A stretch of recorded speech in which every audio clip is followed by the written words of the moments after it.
Olá pessoal, tudo bem com vocês? Meu nome é André Luiz Lima Soares, sou colaborador da Fraternidade Espírita Paulo de Tarso e hoje, mais uma vez, com muita alegria, vamos realizar os estudos da tarde do Evangelho segundo o Espiritismo. Temos como objeto de estudo o capítulo 16, item 4. Mas, antes de iniciarmos os nossos comentários, de realizar a leitura do Evangelho, vamos mentalizar a nossa mente, os nossos corações, para que possamos sintonizar com aqueles benfeitores espirituais através da prece. Senhor Jesus, muito obrigado pela oportunidade de estarmos aqui reunidos, estudando os seus ensinamentos, as suas passagens, para que possamos refletir sobre a nossa vida, possamos aprimorar os nossos comportamentos e, quem sabe, subir mais um degrau da nossa escada evolutiva. Pedimos, Senhor, que ampare a Fraternidade Espírita Paulo de Tarso, ampare as pessoas que lá frequentam, o lar de cada um de nós, dando paz, tranquilidade, amor, saúde, paciência, tolerância, sabedoria para lidar com os tempos difíceis, para que a gente possa conseguir passar todo o sofrimento, a provação da melhor maneira possível. Pedimos, Senhor, que ampare aqueles que por algum motivo estão sofrendo nos becos, nas ruas, nas penitenciárias, nos hospitais. Ampare a todos eles, dando conforto e dando a paz necessária para lidar com essas situações de sofrimento da melhor maneira. Pai nosso que estais no céu, santificado seja o vosso nome, venha a nós o vosso reino, seja feita a vossa vontade, assim na terra como nos céus. O pão nosso de cada dia nos dai hoje, perdoai as nossas ofensas, assim como nós perdoamos a quem nos tem ofendido. Não nos deixeis, Pai, cair em tentação, mas livrai-nos do mal, pois é o reino e o poder, a majestade e a glória, para todo e sempre, que assim seja. E após a nossa prece, trago para vocês a lição do capítulo 16, item 4 do Evangelho segundo o Espiritismo, que é a lição Jesus em casa de Zaqueu. Uma das lições mais lindas que eu tive a oportunidade de ler e estudar a respeito. Essa lição está no Evangelho de São Lucas, lá no capítulo 19, versículos 1 a 10. E ela começa contando, sendo narrada da seguinte forma: tendo Jesus entrado em Jericó, passava pela cidade e havia ali um homem chamado Zaqueu, chefe dos publicanos e muito rico, o qual, desejoso de ver a Jesus, para conhecê-lo, não conseguia devido à multidão, por ser ele de estatura muito baixa. Por isso, correu à frente da turba e subiu a um sicômoro para o ver, porquanto ele tinha de passar por ali. Chegando a esses lugares, Jesus dirigiu para o alto o olhar e, vendo, disse-lhe: Zaqueu, dá-te pressa em descer, porquanto preciso que me hospedes hoje em tua casa. Zaqueu desceu imediatamente e o recebeu jubiloso. Vendo isso, todos murmuraram a dizer: ele foi hospedar-se em casa de um homem de má vida? Entretanto, Zaqueu, pondo-se diante do Senhor, lhe disse: Senhor, dou a metade dos meus bens aos pobres, se causei dano a alguém. Seja no que for, indenizo com 4 tantos. Ao que Jesus lhe disse: esta casa recebeu hoje a salvação, porque também é filho de Abraão. visto que o Filho do Homem veio para procurar e salvar o que estava perdido. São Lucas, capítulo 19, versículos 1 a 10. E quando iniciamos, o estudo da tarde de hoje, antes de traçar comentários sobre essa lição maravilhosa de Cristo, fazendo um estudo sobre o capítulo 16, a gente percebe que ele tem o título Não se pode servir a Deus a Mamon. E quando a gente lê o título, Deus, é nosso Pai, Criador, nossa referência, é aquele que nos deu a vida, e Mamon, por sua vez, pela mitologia, é aquele Deus da riqueza, muitas vezes da avareza, e esse capítulo vem mostrar que não tem como servir Deus e Mamon, porque a partir do momento que somos caridosos, lutamos contra o egoísmo. E Mamon, ele é a figura que retrata todos esses sentimentos ligados à avareza, à riqueza, ao egoísmo, ao orgulho. Então, de fato, por isso que não se pode servir a Deus e a Mamon. Iniciando o capítulo, nós temos a salvação dos ricos, onde lá nós temos lições do Evangelho de São Lucas, São Mateus e São Marcos. Continuando, temos outro subtítulo, Preservar-se da avareza, onde existe uma outra passagem de São Lucas. E aí no item 4, que é o item responsável pelos estudos de hoje, nós temos a passagem de Jesus em casa de Zaqueu. Essa passagem do Evangelho, ela foi trazida de uma forma mais aprofundada, de uma forma mais detalhada, pelo espírito de Humberto de Campos, no livro Boa Nova. Lá, nós temos a lição O Servo Bom, que traz de uma forma tão aprofundada com os acontecimentos, com riquezas de detalhes, que seria excelente realizarmos a leitura dela toda. Porque é uma lição muito extensa, que não daria tempo para a gente poder fazer a leitura da forma como a gente gostaria. Todavia, com o intuito de tentar trazer a essência da lição, fazendo conjugação com essa passagem do Evangelho, vou comentando e, ao mesmo tempo, trazendo e realizando leituras do trecho da lição. A lição é a lição 23 do livro Boa Nova, e quem tiver depois o interesse de fazer a leitura, de estudar a lição, vai ver que beleza que foi essa passagem de uma forma completa. Inicia a lição ela é dividida em 3 partes, sendo que a primeira parte era os apóstolos de Jesus discutindo sobre questões atinentes à riqueza, tinham como características achar que aquele que era rico deveria ser condenado, achava que as pessoas não deveriam ter riqueza, que na verdade deveriam ser pessoas mais humildes, ou seja, condenavam aqueles que, por sua vez, tinham uma condição melhor de vida.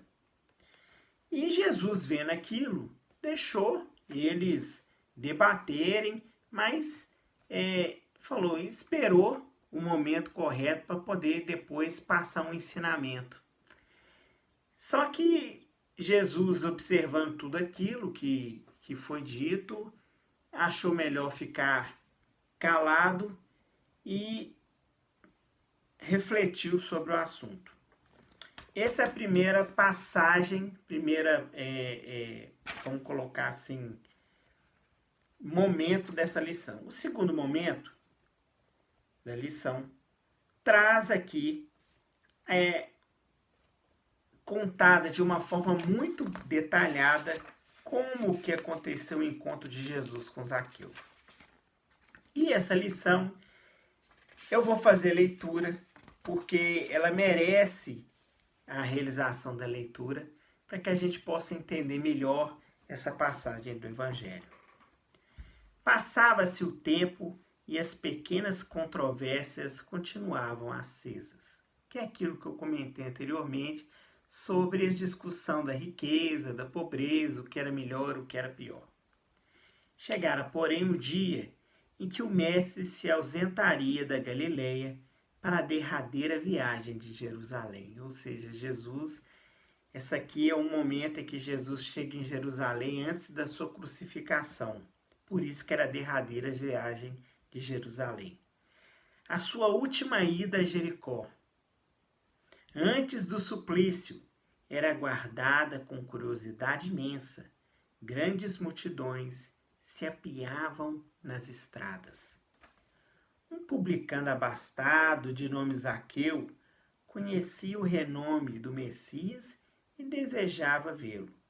Chefe prestigioso na sua cidade, homem rico e enérgico, Zaqueu era, porém, de pequena estatura, tanto assim que, buscando satisfazer o seu vivo desejo, procurou acomodar-se sobre um sicômoro, que é uma figueira, levado pela ansiosa expectativa com que esperava a passagem de Jesus. Coração inundado de curiosidade e de sensações alegres, o chefe publicano, ao aproximar-se, o Messias admirou-lhe o porte nobre e simples, sentindo-lhe magnetizado pela sua indefinível simpatia. Altamente surpreendido, verificou que o mestre estacionara a seu lado e lhe dizia com acento íntimo: Zaqueu, desce dessa árvore, porque hoje necessito de tua hospitalidade e de tua companhia. Então, aqui a gente já começa a ver a riqueza dos detalhes, né? Contando a história dele, mostrando que Jesus estava indo pela última vez a Jericó, onde ele, justamente no dia, na semana, né? Naquele período em que ele foi próximo ao período que ele foi crucificado, e com isso encontrou Zaqueu, que era um homem enérgico, muito rico e que era um chefe dos publicanos lá na cidade. Então, só para que a gente possa entender, os publicanos eram aqueles responsáveis para recolher os impostos na época para os romanos. Então, eles eram os representantes dos romanos, né, no recolhimento dos impostos. Então, muitos aproveitavam dessa situação, exigiam um pouco mais, aproveitavam o poder que eles tinham para poder recolher os impostos, e por isso eles eram mal vistos por todos aqueles judeus. Primeiro porque judeu não gostava de pagar imposto naquela época. E isso era ruim, porque achava que não era devido o pagamento de imposto para os romanos. Segundo, pelo fato dele realizar, eles, né, realizarem muitas vezes os excessos, né, nas cobranças, cobrando aquilo além que era devido, isso criava antipatia ainda maior, né, no pagamento dos impostos. E aí ficou aquela mácula, né? Ficou aquela imagem ruim de que publicano era uma pessoa que conseguia juntar dinheiro de forma ilícita, que era uma pessoa aproveitadora e que, por sua vez, era uma pessoa considerada de má vida naquela época. E quando aconteceu o fato, né, de Jesus passar ali por Jericó e Zaqueu com aquela expectativa de conhecer o mestre, já estava com sentimentos, né, aflorados, no sentido de eu preciso mudar a minha vida, e esse sentimento ele já estava aberto para isso, porque a gente vai ver ao longo dessa história, e ali naquela expectativa ele se vê sendo chamado pelo Cristo para poder hospedá-lo em sua casa. E era muito comum acontecer isso, porque não existia hotel, as pessoas ficavam hospedadas nas casas das outras. Acontecia isso de forma muito natural e era cultural, inclusive. E quando Jesus pediu para Zaqueu fazer isso, ele ficou muito feliz por ser, inclusive, o mestre. Sem que pudesse traduzir o que se passava em seu coração, o publicano de Jericó desceu de sua improvisada galeria, possuído de imenso júbilo, abraçou a Jesus com prazer espontâneo e ordenou todas as providências para que o querido hóspede e sua comitiva fossem recebidos em casa com a maior alegria. O mestre deu o prazo ao publicano e deu o braço ao publicano e escutava atento as suas observações mais insignificantes, com grande escândalo da maioria dos discípulos. Não se tratava de um rico que devia ser condenado. Perguntava Filipe a si próprio. E Simão Pedro refletia intimamente: como justificar tudo isso se Zaqueu é um homem de dinheiro e pecador perante a lei? A breves instantes, porém, toda a comitiva penetrava na residência do publicano, que não ocultava o seu contentamento inexcedível.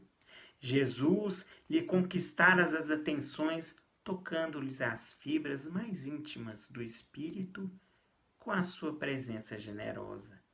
Tratava-se de um hóspede bem amado, que lhe ficaria eternamente no coração.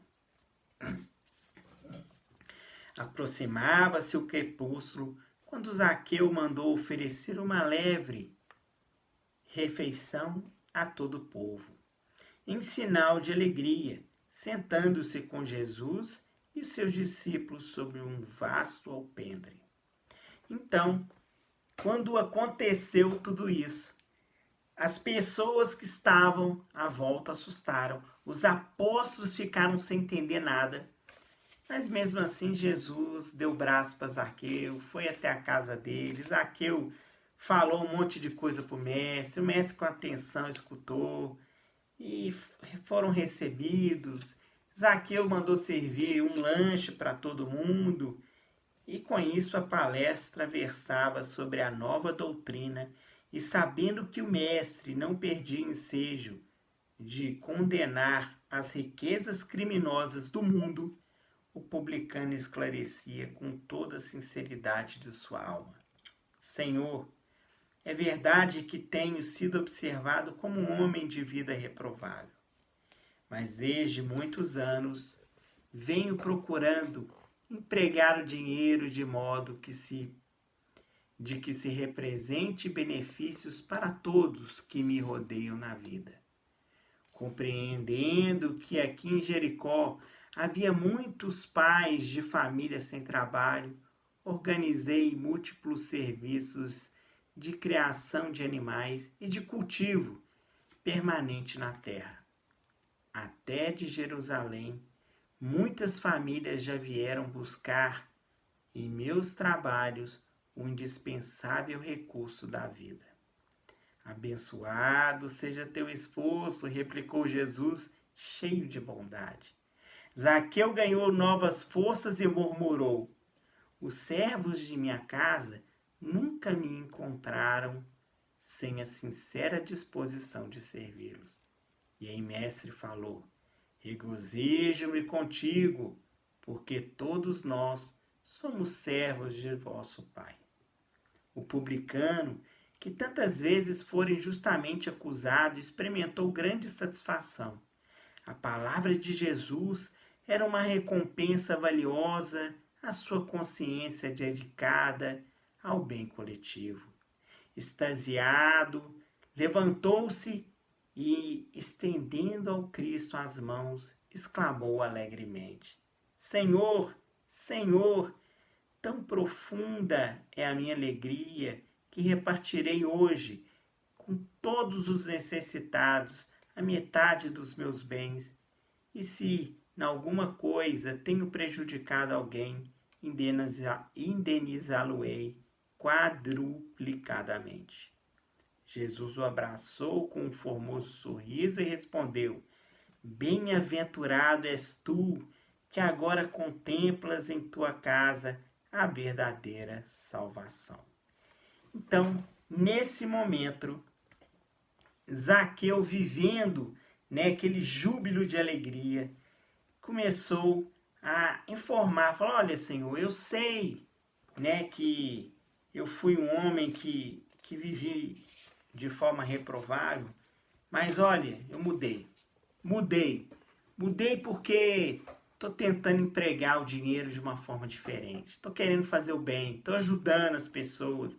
Eu verifico que aqui no Jericó as pessoas são carentes, algumas pessoas estão desempregadas, eu estou fazendo com que elas possam produzir alimentos, e esse alimento eu distribuo entre as outras pessoas. Olha, a forma como eu trato elas é diferente. Hoje, inclusive, os meus servos, eu procuro sempre estar servindo e ajudando. E Jesus, diante dessas informações de Zaqueu, sempre procurou estimulá-lo, sempre procurou mostrar que ele estava fazendo melhor. E já Zaqueu, diante das manifestações do Cristo, aí que ele empolgou mais ainda e falou: olha, a partir de hoje eu vou fazer o seguinte, mestre. Eu vou dividir metade da minha fortuna, da minha riqueza com os pobres, e aquele que eu prejudiquei eu vou pagar por 4 vezes. E com isso Jesus abraçou, ele saiu muito feliz, e Jesus falou: olha, bem-aventurados é tu que agora contemplam em tua casa a verdadeira salvação. Diante disso tudo que estava acontecendo à volta, alguns dos discípulos, notadamente Filipe e Simão Pedro, não conseguiam ocultar suas deduções desagradáveis, mas ao menos aferrados às leis judaicas e atentando somente no sentido literal das lições do Messias, estranhavam aquela afabilidade de Jesus, aprovando os atos de um rico no mundo, confessadamente publicano e pecador.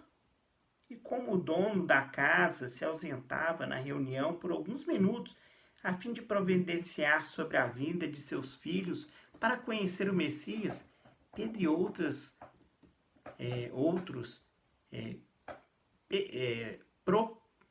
prorromperam numa chuva de pequeninas perguntas. Por que tamanha aprovação a um rico mesquinho? As riquezas não eram condenadas pelo evangelho do reino? Por que não se hospedarem numa casa humilde, sim naquela vivenda suntuosa, em contraposição aos ensinos da humildade? Poderia alguém servir a Deus e ao mundo de pecados?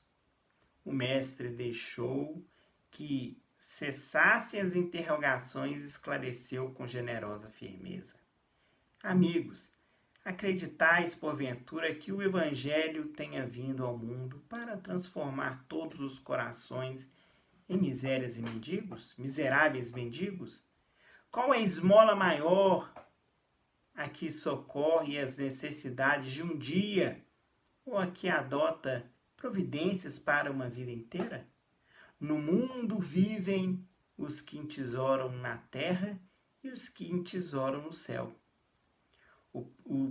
Os primeiros escondem suas possibilidades no cofre da ambição e do egoísmo, e por vezes atiram moedas douradas aos famintos que passam, procurando livrar-lhes da sua presença.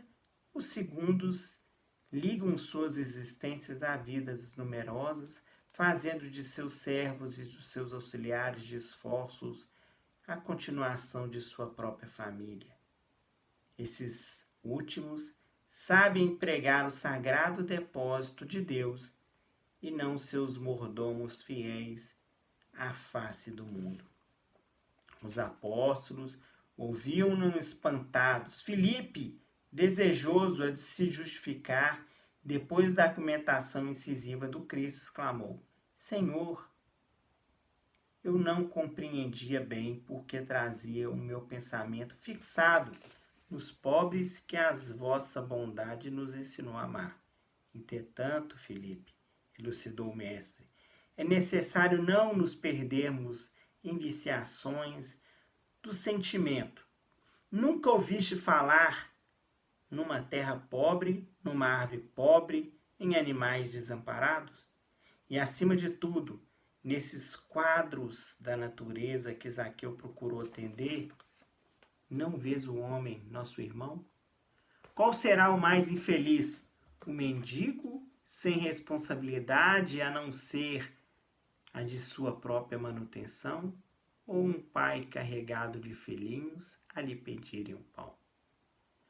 Como André observasse com grande brilho nos olhos maravilhados com as suas explicações, o mestre acentuou: sim, amigos, ditosos os que repartirem os seus bens com os pobres, mas bem-aventurados também os que consagrarem suas possibilidades aos movimentos da vida, cientes de que o mundo é um grande necessitado e que sabem assim servir a Deus com as riquezas que lhe foram confiadas. Então aqui Jesus, aproveitando a saída de Zaqueu e respondendo às inúmeras indagações dos apóstolos que não estavam entendendo, né? Que, poxa, por que ele está tratando esse homem bem? Esse homem que tem uma vida reprovável e ao mesmo tempo ele é rico. Por que isso Jesus está fazendo? E aí Jesus, de uma forma maravilhosa, explica: olha, aqui na terra vivem aqueles que constroem castelos aqui na terra para viver e que se entesouram aqui na terra, mas que também se entesouram no céu. E aí mostra que a riqueza, quando ela é bem utilizada, ela faz o bem, ela é boa. E que ela, quando ela é empregada para poder auxiliar, para transformar as vidas, para poder dar dignidade, para poder fazer com que o progresso ele exista, a riqueza é boa. Então Jesus deu esse ensinamento para todos os apóstolos e aí, após esse ensinamento, em seguida, Zaqueu mandou servir uma grande mesa ao Senhor e aos discípulos, onde Jesus partiu o pão, partilhando do contentamento geral, impulsionando por um júbilo insopitável, o chefe publicano de Jericó apresentou seus filhos a Jesus e mandou que seus servos festejassem aquela noite memorável para o seu coração.